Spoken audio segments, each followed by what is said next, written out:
Selamat jumpa kembali dalam channel Ahmad Komari. Di sini di laboratorium bulu tangkis saya, tempatnya di Gor Margajaya, Sleman, Yogyakarta. Kali ini kita akan diskusi mengenai bulu tangkis. Mas ini Mas Saiful, asalnya dari Merauke. Dari Merauke, mau konsultasi untuk pembuatan tesis. Iya, Pak. Akan melakukan eksperimen, ya.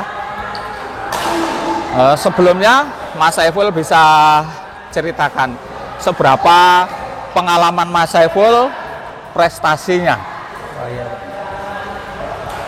Baik, perkenalkan nama saya Saiful. Saya dari Merauke. Untuk prestasi saya sampai di O2SN. Levelnya? Level nasional, Pak. Levelnya nasional, Ya. juara? Juara 1. Juara 1? Iya. Tahun berapa ya? 2012. 2012.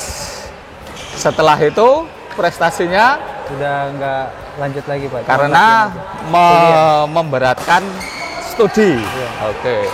Memang menjadi dilema antara studi dan bulu tangkis. Iya. Sebenarnya itu bisa dijalani secara seimbang. Ada contoh nyata. Tai Tzu Ying. Tai Tzu Ying sekarang menjadi pemain hebat dunia. Dia juga kuliah S3. Sebenarnya Mas Saiful diaktifkan kembali permainannya. Jadi sambil S2, nanti S3 masih ada kemungkinan. Sekarang umurnya baru Udah 27 tahun, Pak. wah, enggak apa-apa. Masih bisa bermain dengan bagus. Oke. Nah, Mas Saiful akan mengambil tesis, judulnya apa ya? Pengaruh metode latihan praktik padat dan praktik distribusi terhadap ketepatan servis backhand dan forehand dalam permainan bulu tangkis. Ya, jadi eksperimen nanti akan memberikan perlakuan dengan latihan padat dan latihan distribusi.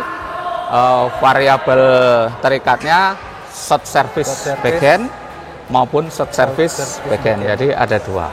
Oke, nanti hasilnya bisa lebih kaya, ada dua variabel Y. Oke, Mas Saiful merasa ini laboratorium saya ini banyak pemain bagus, kesannya gimana? Ya, sangat bagus sekali, Pak. Saya pas masuk tadi tuh lihat nih, banyak sekali pemain-pemain muda yang main bagus. Ya, di sini gabungan anak-anak muda, mahasiswa, ada yang dari perguruan tinggi di Yogyakarta berlatih bersama. Oke, tadi Mas Saiful sudah kita perkenalkan salah satu ilmu bulu tangkis, yaitu sasaran smash bulu tangkis. Ya. Gimana kesannya? Selama saya latihan bulu tangkis belum pernah dapat teori seperti itu. Maksudnya dari jurnal, dari buku, tata cara mematikan lawan belum dapat teorinya. Kayak gitu. Belum pernah diajarkan.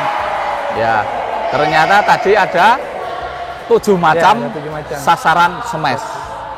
Nah, sehingga seorang pemain dalam bermain itu mempunyai alternatif yang banyak. Ketika mematikan lawan kesulitan satu, cara lain. Itu tadi ada 7 tempat yang menjadi sasaran. Sedangkan yang ketujuh tadi merupakan pencarian di mana titik lemah hari itu. Ya. Masing-masing pemain berbeda antar hari. Senin, Selasa, Rabu, Kamis, Jumat, pagi, siang, sore, tempat yang menjadi titik lemahnya berbeda. Ya. Sehingga siapa yang bisa mencari hal itu bisa ketemu, memudahkan untuk mematikan lawan. Itu yang ketujuh nggak kepikiran sih, Pak. Ya, disinilah maka Mas Saiful nanti S2-nya bulu tangkis ini lebih berkembang lagi. Ya. Termasuk misalnya kalau saya tanya, Mas Saiful kan sering lihat pemain tunggal. Ya. Mengapa kok mereka servisnya short service pendek semua ya? Kok nggak milih lob service? Saya kurang ini juga sih Pak. Maksudnya kalau servis pendek itu kan kita sebagai yang servis itu terasa tertekan juga. Soalnya musuhnya bisa nempatin bolanya, bisa langsung di netting, kalau enggak langsung ditekan ke belakang. Bisa. Ya, itu nanti bisa digarap Mas Saiful di S3-nya. Ya. Jadi dengan support science akan lebih jelas apa keuntungannya lob service sama apa keuntungannya kelemahannya short service. Salah satunya kalau short service itu kan daerah sasarannya sempit. Ya. Ya. Kita mau mengembalikan bagi service gini, dasarnya sempit. Memudahkan bagi Musuh. penerima. Nah, kita kalau bermain kok memudahkan lawan itu namanya. Maka secara teoritis tidak benar. Maka perlu dicari service yang membuat lawan sulit. Maka sudah terlatih harusnya pemain tunggal berani service lob service. Sehingga jatuhnya bola di sini. Otomatis pemain yang dari sana faktor kesulitan ke sini harus bergerak ke sana.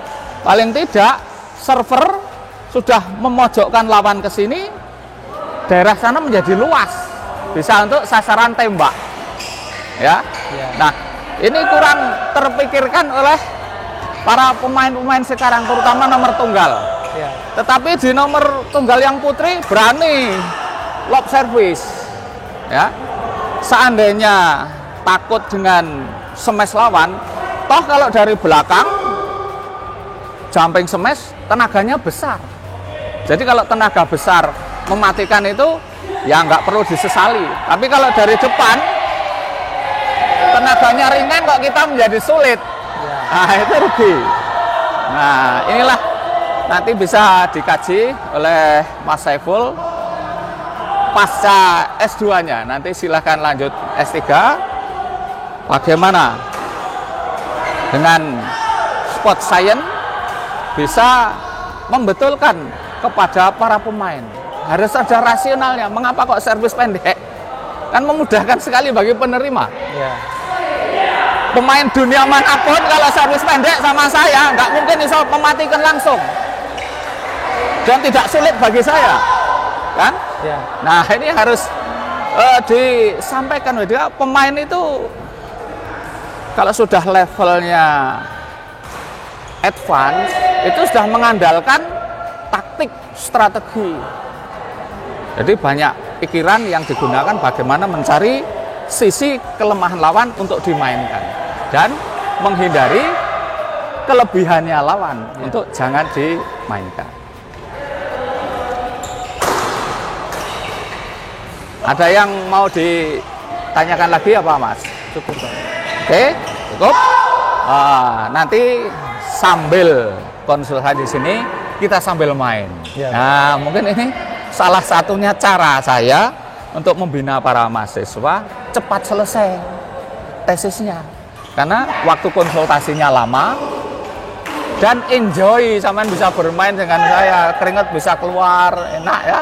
Ya, Pak. Nah, jadi tidak begitu tegang. Konsultasi sama saja, pemain kadang bisa main ganda bareng. Lain kalau konsultasi di kampus duduk berhadapan itu mahasiswa terlihat Tegang.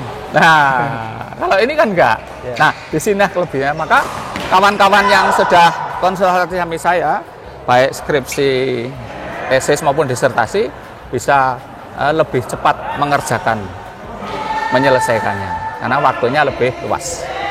Oke? Selamat, Mas Saiful segera menyelesaikan tesisnya. Baik, Pak. Terima kasih, Pak.